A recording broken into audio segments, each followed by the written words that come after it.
chema ndakona kungomira ngofema ndakona kungotanga ngoskrima ndichiti sekuru gore rino nemuonero wangu muchajiswa mupfuwira muchinzi hanzi izumbani muzukuru kuona chinhu saka ringi chiswa ku left because marriage is right. sekuru zvekunetsa kwemarriage totozinzwira kwamuri because ini mazuva ndikutotya kunwa tii nekuti ndingapise mwana waridza ari mumwoyo mangu. Iyo mfana mwana upi ari mumwoyo mako zichembera unodana naro unomudii mukadzi muhombe kwauri. Sekuru zvekuti muhombe zvine basa rei hatisi kurwa kaizvo tiri kudanana. Iyo mfana handausoda kunditeerera manje mukadzi youri udana naye mai manje anouya achikudza kuti I'm tired of this relationship. Kule izvozvo zvegere ndingomutengera ka-energy drink ndova ndamudza kuti tichiri nemakore hobhe kudanana. Iyo mfana wakajaizwa isi tichikura kwausina zvebottle feeding waingodzvanywa mino usaridza zvauri kuda poriji kana kufa.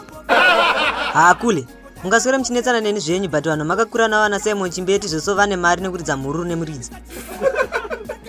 Iyo mfana usatombotaurako zvekuita mari iwo nezvikwereti zvinganumara ino. Sekuru maadvantages ekugara nechikwereti you think fast kuitira kunyepa.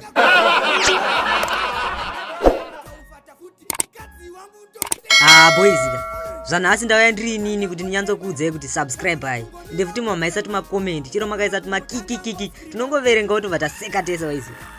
Mafanzika ndokuzivai kuti munoda zvekudya sterekeka saka paXmas pese pamasvika pakuita zvekugotywa nekudyiwa zvinonaka imimi chingosvikai nekudya because isusu tine mabranches akawanda stereki sezimutunzi.